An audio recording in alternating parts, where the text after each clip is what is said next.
Terima kasih Anda masih bersama Sapa Indonesia Akhir Pekan. Kita masih bersama Prof. Idris dan juga Mbak Alisa. Saya mau ke Prof. Idris. Prof, beredar surat wasiat dari kedua pelaku yang hampir serupa isinya. Apakah ini juga karena ada peran internet? Boleh dijelaskan polanya, Prof, bukan dalam konteks untuk mengajari, tapi untuk meningkatkan kewaspadaan orang tua dan juga lingkungan sekitar kita, Prof. Ya, surat wasiat yang ditinggalkan suami istri yang melakukan aksi bom bunuh diri lebih awal, kemudian mungkin ada yang edarkan, kemudian si ZA ini sudah lama melakukan penelusuran sejak dia berhenti kuliah, saya kira semester 5, mulai dia terpapar dan pasti lari-larinya ke situ. Istilah-istilah bahasa agama yang ditafsirkan berdasarkan harapan dan keinginan kelompok radikal teroris global untuk beraksi menjadi suicide bomber, ya, bunuh diri, dan menjadi penghuni sorga dan mengingatkan kepada orang tuanya. Ada banyak kemiripan, tetapi agak lebih komprehensif pesan-pesan ajaran keagamaan yang ditafsirkan menurut dirinya, karena ada pola di halaman kedua, dia gambarkan jihad paling tinggi, paling puncak, kemudian ada salat, ada tauhid dasarnya, padahal Rasulullah diutus menyempurnakan akhlak, bukan menyempurnakan pandangan, menyempurnakan mazhab, apalagi bukan menyempurnakan pendapatan.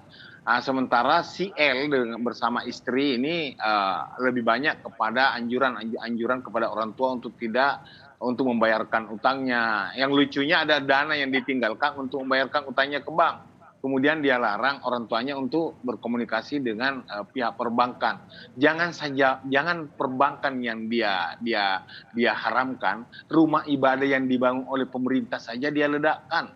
Jadi memang pemahaman mereka sudah sangat-sangat jauh dan dalam, tanpa ada yang mengimbangi pemahaman itu, pemahaman yang benar. Disinilah kenapa ada kontra narasi di dalam melakukan kontra radikalisasi, agar kita bisa memberikan pilihan menu kepada anak-anak generasi kita. Kalau perlu menu yang tersedia, tetapi tidak bisa kita paksakan karena media sosial ini sudah banyak menghidangkan menu-menu. Yang kurang adalah bagaimana menu 4 konsensus dasar berbangsa ini di mana ini? Sejarah perjuangan para wali songo, bagaimana para pendiri bangsa ini dari kaum kaum ulama-ulama dari NU, dari Muhammadiyah, kaum nasionalis, agamis, merumuskan itu. Kenapa harus sejarah berdarah-darah dari negara lain yang harus diabadikan? Karena itu narasinya yang memenuhi media-media sosial. Bahkan generasi muda kita sekarang dengan media sosial, dia bisa melakukan self radicalize dan dia melakukan self radicalize, dia melakukan menjadikan dirinya radikal tanpa guru, tanpa orang. Kalau pola perekrutan pada masa bom Bali itu dari pintu kainsip, prinsip, dari pertemanan, persaudaraan. Sekarang dengan jaringan juga, ya. Akan tetapi sekarang dengan media sosial, mereka tidak perlu berjumpa, tidak perlu namanya halaqah, tarbiyah, taklim, dan seterusnya. Kemudian hanya lewat media sosial mereka membaiat diri. Bahkan lewat Facebook ada buruh migran melakukan akad nikah melalui media sosial, karena mereka memanfaatkan fasilitas itu, bukan karena mereka tidak tahu, tapi karena mereka mengalami kesunyian.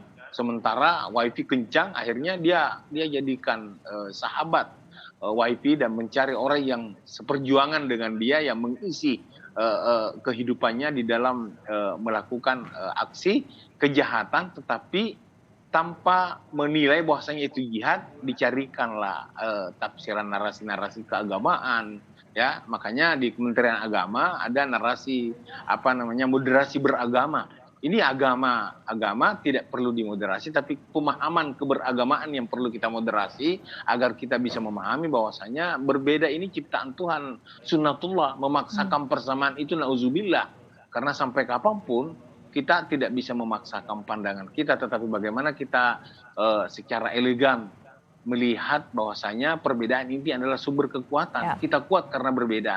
Ya. Nah, seperti Mbak Lisa melihat tadi bisa dikatakan generasi muda kita dengan adanya digital, internet bisa bahkan radikalnya secara mandiri begitu, belajar sendiri lewat media sosial ataupun internet. Kenapa bisa begitu mudah untuk terdoktrin tanpa ada orang yang mendoktrin?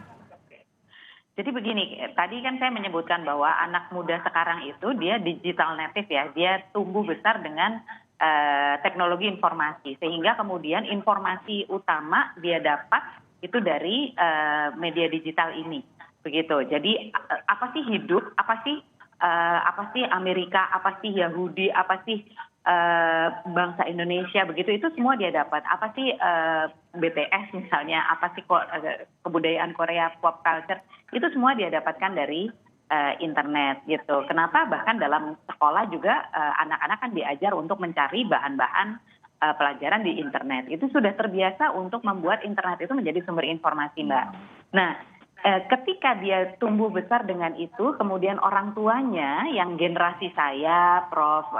Irfan ini tidak terbiasa dengan hal itu, banyak orang tua gamang. Orang tua banyak mengeluh bahwa anaknya itu kecanduan gadget begitu ya, jadi kemudian nggak mampu bersaing nih antara penanaman nilai oleh orang tua dengan penanaman informasi dari dunia digital itu tidak mampu bersaing.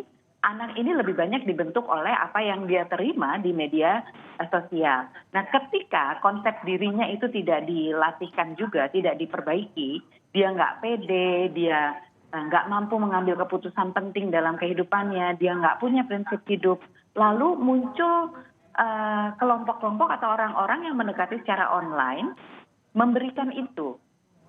Beragama itu begini loh, hidup yang bermakna itu begini loh, kan hidupmu bermakna kalau kamu berjihad, hidupmu bermakna kalau kamu begini, kamu bagian dari kami, kamu punya peran tersendiri. Ketika itu diperkuat, maka konsep diri yang terbentuk juga di situ gitu.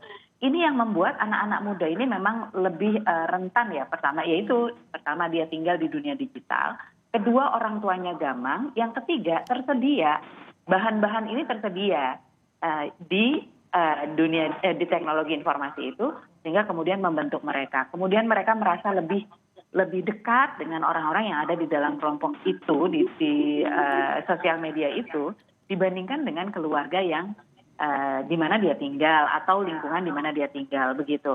Dan kalau sudah seperti itu kan nggak punya keterampilan berpikir kritis ya. Jadi ketika misalnya kok saya diminta untuk membunuh orang yang berbeda dengan saya gitu, bukankah agama saya itu agama kasih sayang? Nah itu nggak ada gitu.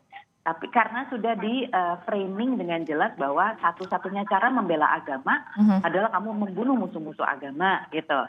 Itu nggak bisa, berpikir kritisnya belum nggak muncul karena tidak dilatihkan begitu. Oke, jadi menurut Mbak Lisa peran dari organisasi keagamaan, organisasi kemasyarakatan, tokoh-tokoh kunci seperti apa untuk pencegahan ini, Mbak Lisa? Yang pertama, tokoh-tokoh agama, organisasi-organisasi keagamaan tentu perlu membantu Prof. Irfan bersama negara itu untuk mainstreamkan atau arus utamakan ya, membuat jadi arus utama itu proses beragama yang moderat. Tadi disebutkan oleh Prof. Irfan bahwa Kementerian Agama sekarang punya konsep namanya moderasi beragama. Jadi bagaimana beragama secara moderat, yang itu sebetulnya aslinya Indonesia begitu tuh Mbak. Di semua agama yang tumbuh besar di Indonesia, itu beragamanya itu secara moderat. Secara moderat itu bagaimana? Kalau dalam konsepnya Kementerian Agama ya, beragama secara moderat itu satu. Beragama dan berbangsa itu seimbang, tidak harus memilih dan salah satu lebih tinggi, tidak. Orang berbangsa karena dia punya itu ajaran agamanya begitu, dan orang menjaga bangsanya dengan cara beribadah sesuai agamanya dengan baik dan benar gitu ya. Kemudian yang kedua, bahwa beragama itu perlu untuk kembali kepada ajaran agama, yaitu melindungi kemanusiaan dan membangun kemaslahatan bersama gitu. Jadi kalau beragama yang dia menyerang atau melanggar kemaslahatan bersama itu udah ekstrim. Contohnya begini, kalau katakanlah seseorang umat agama Islam atau umat agama Buddha atau umat agama Hindu begitu ya, ini kalau beribadah, sholat atau bermeditasi kan boleh ya, dilindungi oleh negara. Tapi kalau di tengah jalan, ya itu udah bukan lagi menjaga kemaslahatan umum. Itu sudah tindakan ekstrim begitu, bahwa saya mau bermeditasi di tengah jalan, hak saya itu sudah tidak. Nah yang terakhir, menggunakan konstitusi sebagai pegangan kita bersama mengatur kehidupan bangsa. Itu konsep moderasi beragamanya di Kementerian Agama yang saya tahu begitu. Nah ini para pemuka agama, para tokoh agama perlu memperkuat ini, ya, mengurus umatnya masing-masing supaya bisa beragama dengan cara moderat, dan yang penting membekali keluarga-keluarga yang menjadi umatnya untuk awas terhadap apa yang terjadi pada anak-anaknya. Ini penting, menjauhkan diri dari kebencian. Kalau ada pemuka agama yang mengajarkan kebencian, sudah tinggalkan saja, karena itu berlawanan tadi dengan beragama yang moderat tadi itu. Yang esensi ajaran agama kemanusiaan tadi itu. Perlu kerjasama dari semua pihak. Terakhir, Prof, singkat, bagaimana sinergi dengan seluruh pihak, kementerian, lembaga, mungkin Badan Siber juga tadi untuk bisa ikut memantau pergerakan di media sosial, Kominfo, dan lain-lain, juga mungkin bisa mengajak masyarakat untuk ikut bekerja sama, Prof? Secara yuridis formal, ini kita sudah melaksanakan program sinergitas kementerian dan lembaga, terutama pada 5 wilayah provinsi, Sulawesi Tengah, NTB, Jawa Timur, Jawa Tengah, dan Jawa Barat, dan terus akan ditingkatkan oleh Bapak Kepala secara aktif produktif melakukan komunikasi kepada kementerian dan lembaga. Kemudian yang terbaru adalah ada Perpres 7 2001 tentang Rencana Aksi Nasional Penanggulangan Ekstremisme yang mengarah pada aksi-aksi radikalis terus. Karena kenapa? Beragama, ya betul Mbak Alisa tadi katakan, beragama itu menjadi solusi, bukan menjadi bermasalah. Kita 6 agama dihapus secara konstitusional. Dasar-dasar itulah yang harus kita perkuat. Bahkan tidak sedikit negara barangkali yang memiliki warganya yang tidak beragama, tapi kok damai, ya. Kita kalau konsep damainya semua agama disatukan, saya kira dunia akhirat ini Indonesia yang paling aman dan paling terdamai di seluruh jagat bumi. Nah, koordinasi ini kita tingkatkan. Saya menggarisbawahi masukan Mbak Alisa. Terima kasih Mbak Alisa. Jadi memang yang nampak itu hanya sebagian kecil. Ada sosialisasi, kita kumpulkan tokoh agama. Memang mereka sudah tidak ada masalah dari segi Pancasila, dari 4 konsensus, ideologi, falsafah kita, kebinekaan kita, NKRI. Tetapi kita berharap lebih banyak, ya, lebih banyak masyarakat yang menjadi mata dan telinga negara, membumikan 4 konsensus berbangsa ini, agar anak-anak kita jangan lebih senang membuka dan berselancar di dunia maya, dan kemudian bukan hanya pemerintah dikafirkan, akan tetapi orang tuanya ditogut-togutkan hanya karena tidak daulah. Karena radikalisme di negara kita ini ada 3 bagian, Mbak, saya katakan. Yang pertama itu radikal politik. Radikal politik ini ujung-ujungnya hanya khilafah, daulah, mengganti negara bangsa menjadi negara agama. Kemudian radikal keyakinan itu hanya satu di mulutnya, kopar kafir.